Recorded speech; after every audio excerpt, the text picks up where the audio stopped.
कि किसी ने लिखी बड़े जतन से कहानी और किसी ने पढ़ा किंतु 2 बूंद पानी। सम समः शमति, समान पदार्थ का शमन करता है। मर्दनम गुणवर्धनम, जीवेम शर्धाशतम, पश्येम शर्धाशतम, शृणयाम शर्धाशतम, अदीनास्याम शर्धाशतम, अर्थात 100 वर्ष तक जिए, 100 वर्ष तक देखें, 100 वर्ष तक सुने और 100 वर्ष तक रोग से प्रभावित ना हो, तो वो इन्हीं व्यवस्थाओं के द्वारा संभव है। अगर मैं ऑन अ लाइटर नोट कहूं तो कहा जाता था कि भाई होम्योपैथी में क्या है, 2 मीठी गोली दे दी जाती है और 2 बूंद पानी जो है मुंह में टपका दिया जाता है और कहते इससे सब ठीक हो जाए। उसके पीछे का जो एफर्ट है, वो रिसर्च, वो शायद हम प्रकट होकर नहीं आ पाता था, जिसे अगर कहें तो एक पंक्ति में कह सकते हैं कि किसी ने लिखी बड़े जतन से कहानी और किसी ने पढ़ा किंतु 2 बूंद पानी।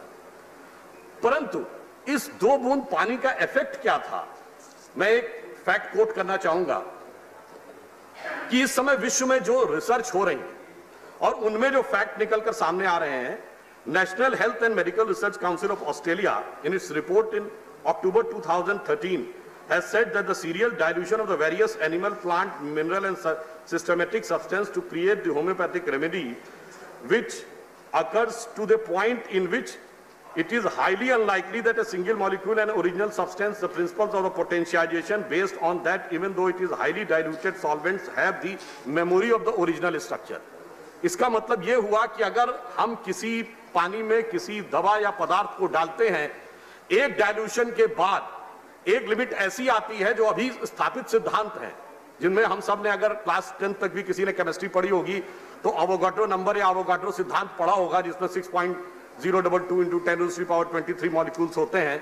परंतु अब ये बात आ रही है कि उससे ज्यादा डाइल्यूशन होने पे उस सब्सटेंस की मेमोरी वहां मौजूद रहती है, जिसे नैनो टेक्नोलॉजी जो आई है, इसी ढंग से इसमें एक नैनो डायनेमिक्स का कॉन्सेप्ट आया है, जो लखनऊ के हमारे एक बड़े परिचित स्थापित डॉक्टर हैं, उन्होंने मुझे दिखाया था।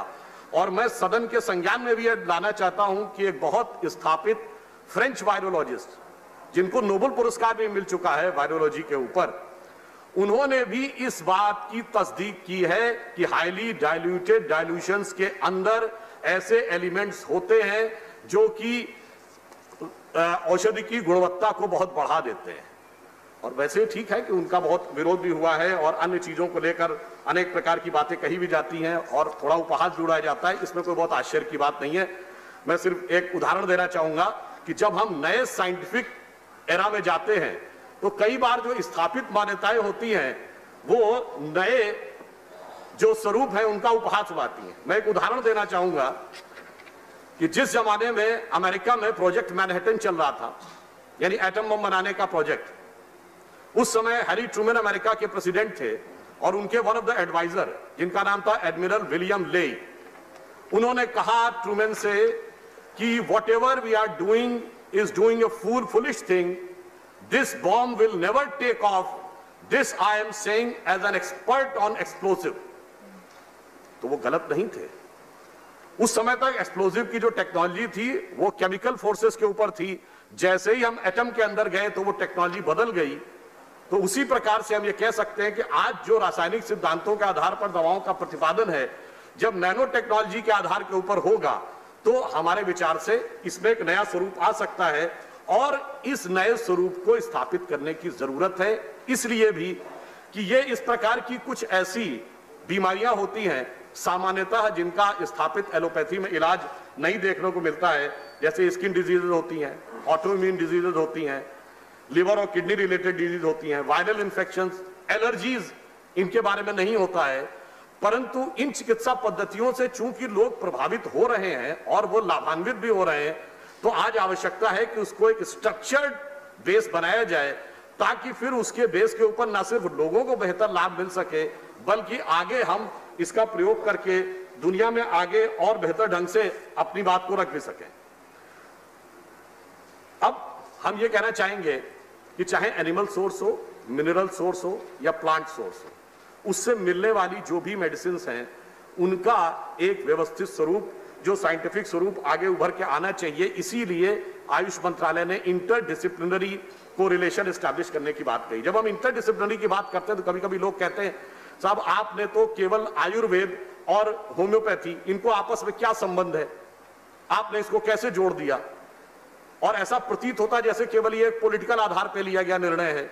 मैं ये कहना चाहूंगा, सरकार ने जो ये निर्णय लिया है ये बहुत ही व्यवस्थित साइंटिफिक आधार पर निर्णय लिया है, क्योंकि यदि होम्योपैथी के बारे में कहा जाता है कि सिमिलर क्यूरेटम, यानी वो लाइक फोर्स जो है वो लाइक को ही क्योर करता है, तो आयुर्वेद में भी ये कहा गया है सम समः शमति, समान पदार्थ का शमन करता है। यदि ये कहा जाता है कि हम कोई ऐसी चीज को जो नुकसानदेह भी हो सकती है उसके द्वारा इलाज कर सकते हैं, तो आयुर्वेद में भी कहा गया विषस्य विषमौषधम, यानी विष से विष का भी इलाज होता है। और यदि अल्ट्रा डाइल्यूशन की बात होम्योपैथी में है तो आयुर्वेद में भी कहा गया है मर्दनम गुणवर्धनम, means there are certain remedies in which you keep on diluting, keep on going into the finer element and the power will be keep on increasing। तो इसलिए मैं कहता हूं कि यह आवश्यकता है कि इसको आगे बढ़ाया जाए। और दूसरा इसका एक पक्ष सामाजिक भी है। यदि हम हेल्थ फॉर ऑल की बात करते हैं तो जब तक आर्थिक दृष्टि से सहज और सुगम चिकित्सा पद्धतियां उपलब्ध नहीं होंगी तब तक हेल्थ फॉर ऑल कैसे हो सकता है? अब यदि आप देखिए तो होम्योपैथी अपेक्षाकृत 1/10 कॉस्ट आती है स्थापित मेडिसिन से। दूसरा क्या है कि इनको लेने का तरीका इतना सिंपल है कि छोटा बच्चा जो साल 2 साल 3 साल का हो या बहुत बड़े बुजुर्ग जिनके लिए हैवी मेडिसिन को कंज्यूम करना मुश्किल होता है, वह भी आसानी से इनको लिया जा सकता है। तीसरा एक इकोनॉमिक एस्पेक्ट में यह भी आता है कि इनकी एक्सपायरी डेट नहीं होती आसानी, तो ऐसा नहीं कि दवाएं हुई और कुछ समय के बाद वो कालबाह्य हो गई, एक्सपायर्ड हो गई टाइम से। तो इसके बहुत सारे सामाजिक प्रभाव भी हैं। यदि हम इस पूरे सिस्टम को व्यवस्थित कर सके तो इसके सामाजिक प्रभाव का भी उपयोग होगा। अब कोविड के दौर में यदि हम देखें तो पहली बार ऐसा हुआ कि भारत सरकार ने आधिकारिक रूप से किसी आयुर्वेदिक और होम्योपैथिक के दवा को यह कहा कि इसका प्रयोग करना चाहिए। जो आपने देखा कि आर्सेनिक एल्बम हो या च्यवनप्राश के लिए कहा गया, उसका कारण यह था कि अभी तक जब हम कोविड का सामना कर रहे हैं तो 2 तरीके हैं उससे बचने के। एक है कि वैक्सीन का निर्माण हो और एक है इम्यूनिटी बूस्ट हो। इम्यूनिटी बूस्ट होने के जितने भी आधार अवेलेबल हैं वो आयुर्वेद और होम्योपैथी में ही अवेलेबल हैं, वो अभी तक के ज्ञात एलोपैथी सिद्धांत में अवेलेबल नहीं है।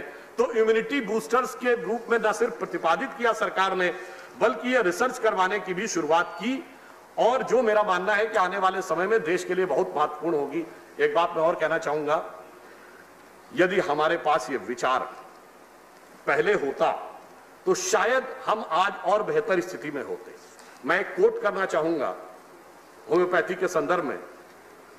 गुरुदेव रविंद्रनाथ टैगोर ने यह 30 अगस्त 1936 को शांति निकेतन में कहा, coat, I have long been an ardent believer in the science of homeopathy and I feel happy that it has got now a great hold in India than even in the land of its origin.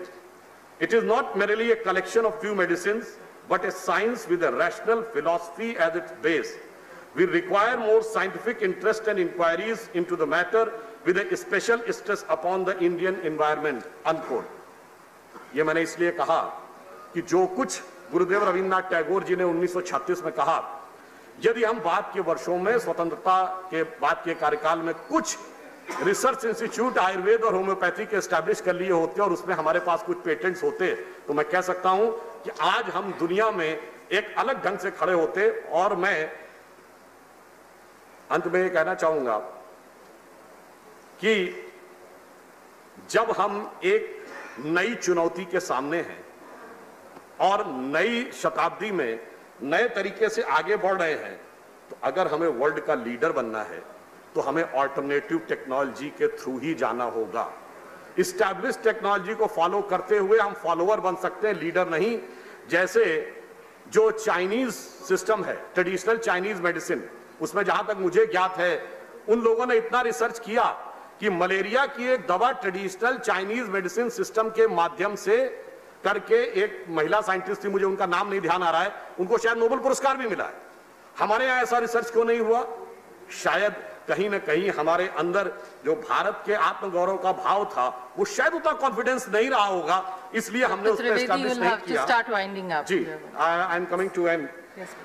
Finally मैं सिर्फ ये कहना चाहूंगा कि आज 21st century में जितने भी पिछले 100 साल में बहुत सी ऐसे साइंस थे जो वहां से शुरू हुए, मगर हमारे साइंटिस्टों ने आगे बढ़ाया, चाहे सीवी रमन हो, चाहे डीएनए में हरगोविंद खुराना जी हो, या अभी जो गॉड पार्टिकल निकाला गया उसमें जिसका की नाम है हिग्स बोसॉन, जो एक इंग्लैंड के साइंटिस्ट पीटर हिग्स और भारत के सत्येंद्र नाथ बोस के नाम पे है। तो आज जब हमने करके दिखाया है तो हम इन नई विधाओं में वर्ल्ड के लीडर बन सकते हैं। और हमारी सरकार ने मोदी जी के जो एक अभिनव प्रयोग करने की क्षमता है, उसी के चलते हम इसमें एक नए डायमेंशन के साथ आगे बढ़ रहे हैं। और यदि वेदों का वह वाक्य सार्थक करना है, जीवेम शरदा शतम, पश्येम शरदा शतम, शृणयाम शरदा शतम, अदीनास्याम शरदा शतम, अर्थात 100 वर्ष तक जिए, 100 वर्ष तक देखें, 100 वर्ष तक सुने और 100 वर्ष तक रोग से प्रभावित ना हो, तो वो इन्हीं व्यवस्थाओं के द्वारा संभव है। यह कहते हुए मैं इस बिल का समर्थन करता हूं। धन्यवाद। Thank you, doctor Trivedi. After this we have doctor Shantanu Sen.